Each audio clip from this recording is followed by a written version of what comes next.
Alright, welcome to another edition of Huckins on Film. I'm your host, Kyle Huckins, and you're wondering what the fuck is up with my camera right now, aren't you? Yeah, I knew you were. I had to change the vantage point because I'm having some tripod issues that I just don't have time to fix right now.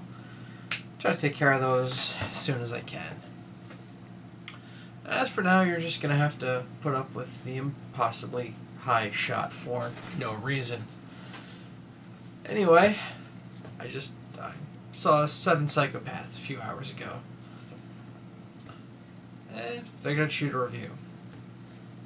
Well, first, as always, we start with the trailers. My favorite trailer of the bunch, a movie called Parker. It's a Jason Statham flick.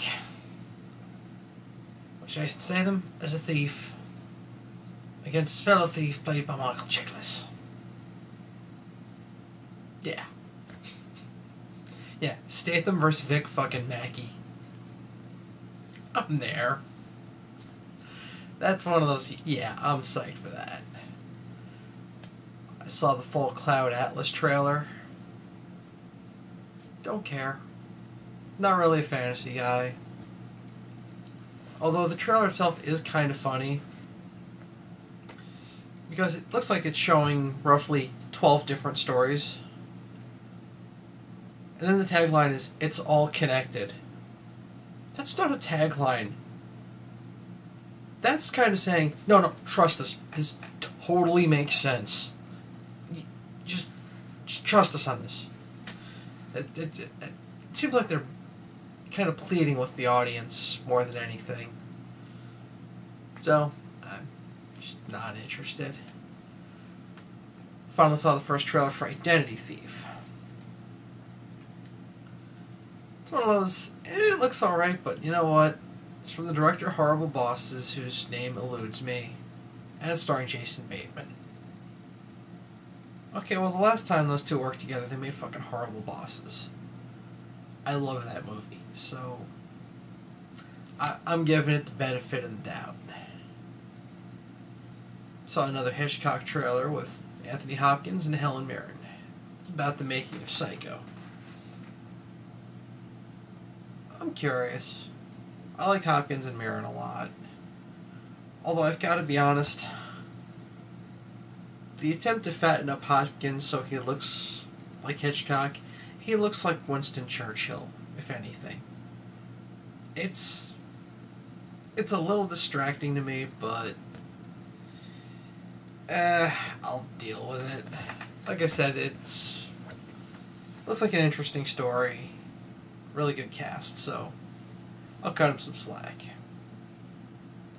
Saw another trailer for Killing Them Softly with Brad Pitt, James Gandolfini. It's a good-looking trailer, but from what I've heard, it's a lot more talking than shooting in this movie. Like, ridiculously too much talking from what I've heard, so which is a shame because the trailer looks good, although the opening part of the trailer is a little slapsticky. It's a little goofy, I don't know. I finally saw the same trailer for movie 43, which is apparently like a comedy anthology. It's one of those movies, the more I see the trailer, the worse it looks. This time, just like, oh, this looks painfully bad. Yeah,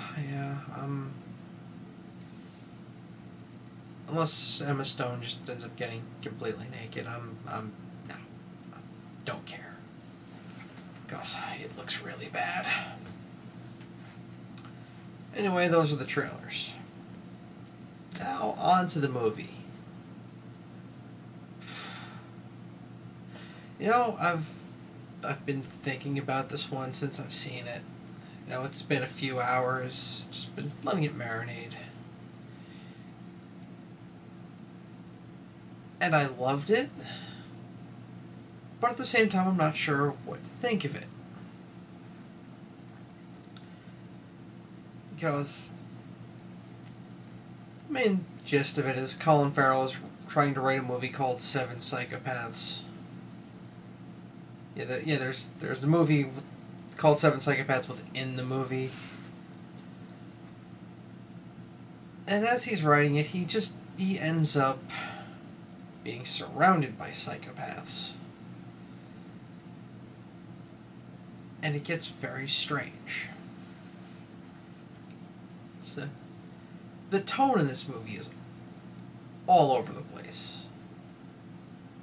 But it kind of works. It's from the same director of In Bruges, which I'm going to try again because I really liked this. I remember I didn't really care for In Bruges that much. Maybe I just watched it on the wrong day or something. I don't know. But it's very dark. It gets pretty. It's downright touching at points. It's a dark drama. Discusses a lot about death and the afterlife. There's a lot of really touching scenes in this. And that's pretty much most of the movie. Except for the scene Sam Rockwell is in. Because he's in a completely different movie. And it works somehow. Because he is completely insane in this movie. One thing, and if you've seen this, maybe you caught it, I didn't see him dance. Everyone knows Sam Rockwell dances in everything. Maybe I just missed it. That is possible. But yeah, Sam Rockwell's in a completely different movie because he's cuckoo for Cocoa Puffs. No, he's in a different movie because his character is just in a different reality than most of us. And he ends up being incredibly funny because of it. First of all, he's obnoxious as hell. Like, he's constantly fighting with Colin Farrell's girlfriend. Like, they just hate each other. Well, I mean, she probably hates him because he's an incredibly aggravating, obnoxious human being, and he probably hates her because she hates him because he's so obnoxious.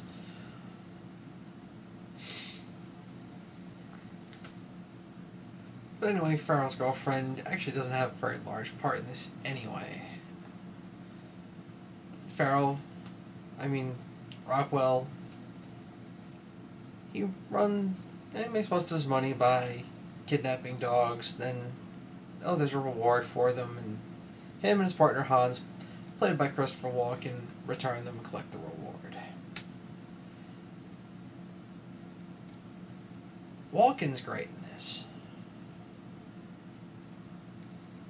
Because he is actually playing a character for the most part. I mean, there are a few scenes where he's just playing Christopher Walken. But, I mean, there's a really touching subplot with his wife who has cancer.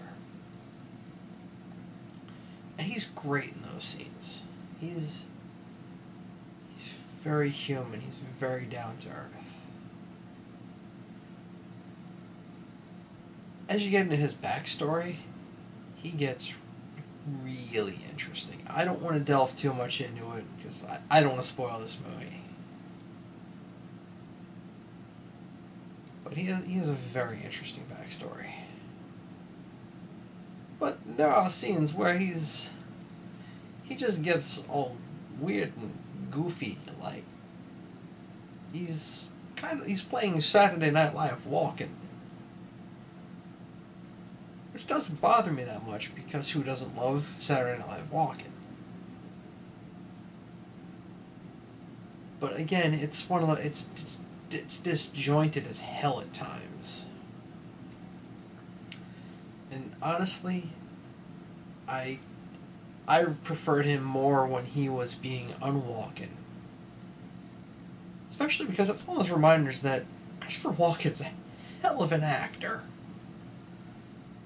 You know, it's one of those things I think people forget that at times. That Christopher Walken is a very talented man. And he got to show off some of his acting chops in this. And thank God for that. I thought he was great. Colin Farrell as the writer, he's good because he's pretty much the sane person. He's the audience. He's the only sane man caught up in just, holy shit, I'm surrounded by psychopaths. He's very human. He has his own foibles, by which I mean an incredible drinking problem. It's actually a great scene between him and Rockwell. Rockwell's like, of course you're an alcoholic. You're Irish and you're a writer. Doomed from birth. That is two stereotypes just like a pair of freight trains just right into each other. Like I said, it's weird to stay with the tone of this movie at times because Rockwell's character is so... I don't know how to describe him. He's not on the same planet with the rest of us. And the other psychopaths in a small part is a bunny carrying Tom Waits. And his story, I'm convinced he wrote it. Because the story between him and his wife, like he's one of the psychopaths being...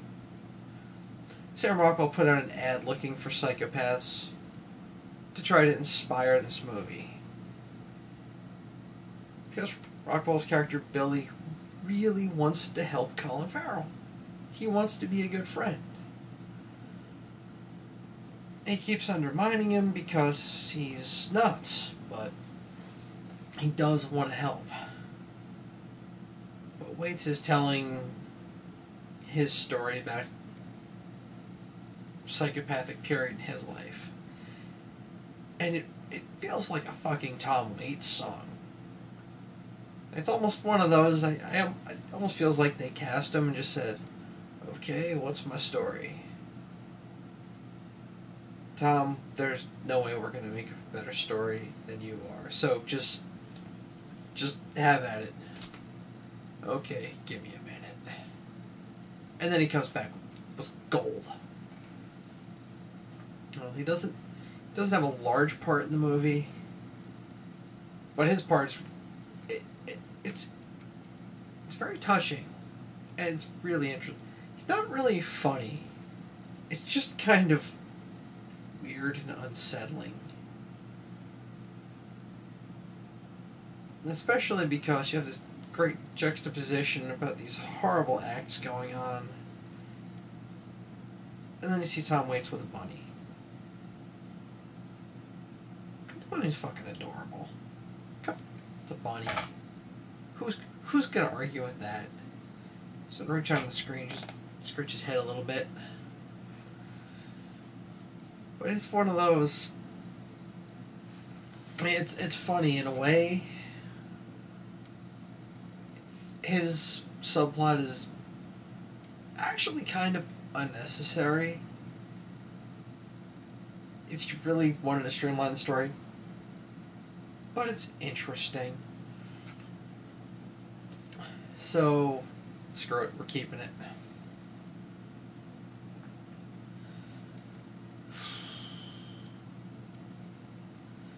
Like I said, I try to keep these things spoiler free. This is a hard movie to talk about. Especially because, as I said, I liked it, but it's still been a few hours and I'm still kind of trying to wrap my head around it. Another major character that I danger of forgetting for some reason, one of the victims of Rockwell and Walken's dog napping business, is Woody Harrelson, who is a very powerful and violent mobster who loves his little Shih Tzu Bonnie. Yeah. Woody Harrelson being crazy and emotional with a gun. He's basically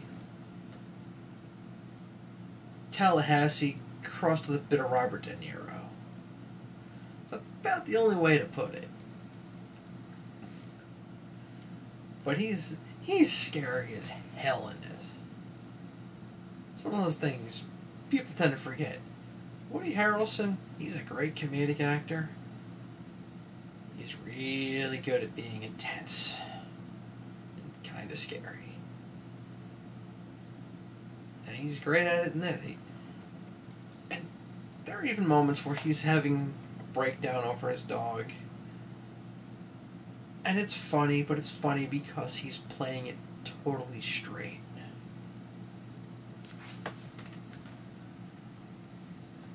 It's just...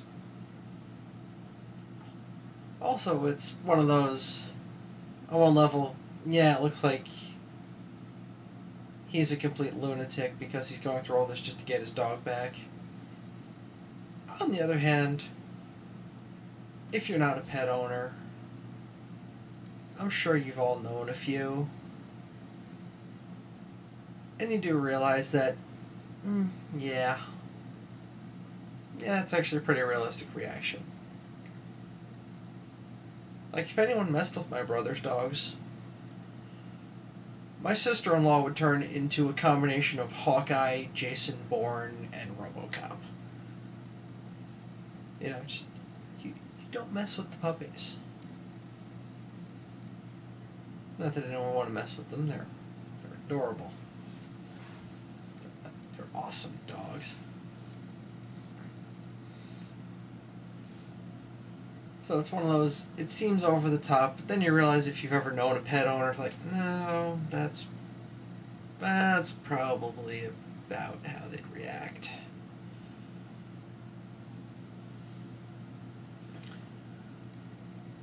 One of the other It's funny, one of the other psychopaths isn't even in the movie.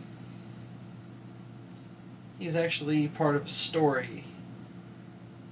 But he's part of the movie that Colin Farrell's writing, but he doesn't exist in reality.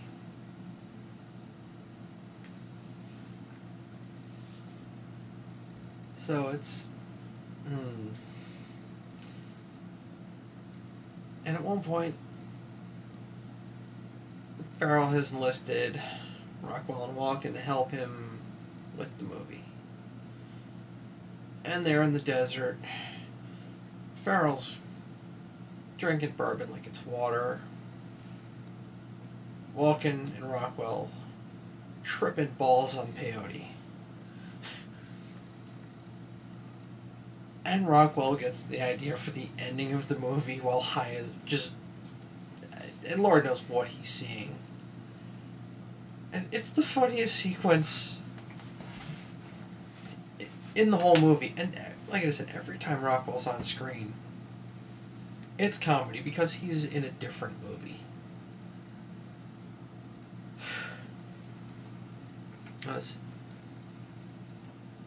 He's... Like, Farrell's trying to make a dark drama. Rockwell's trying to make an old canon action film. And Walken's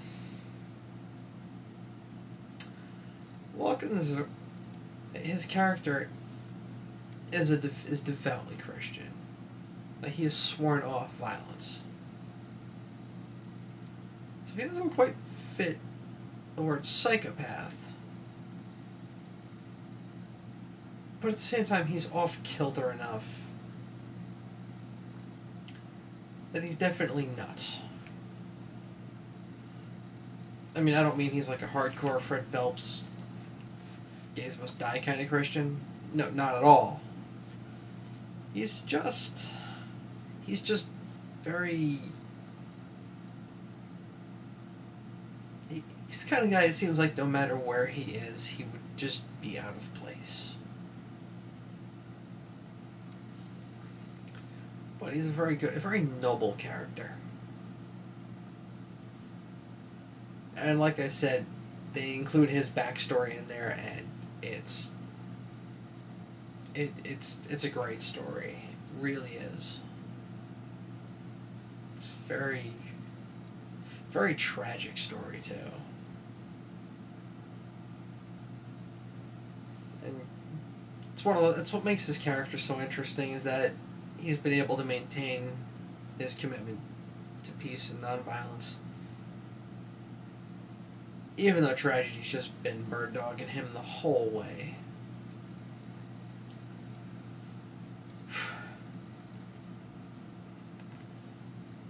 There's another character in this calls himself the Jack of Diamonds, who kills mafiosos and leaves a jack of diamonds on the corpse. When you find out his story, a lot of interesting twists and turns with the various stories that go on through this movie. And they'll do come together at the end. It's very weird. There's no abandoned subplots. It's like there's no abandoned subplots. There aren't any gaping plot holes that I noticed. And yet the movie still isn't totally coherent.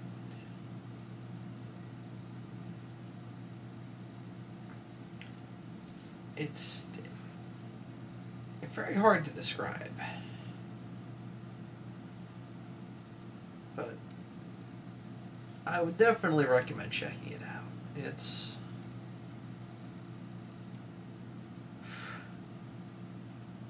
I would say to check it out just because, honestly, it's one of those movies like, okay, I've never seen that before.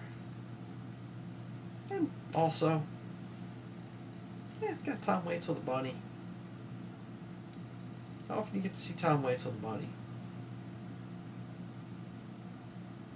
If you're wondering why you'd want to see that, well, I don't know what to tell you. I really don't. The bunny, the bunny, the bunny. Don't ask. Anyway, this is Kyle Huckins from Huckins on Film. I'm fucking off.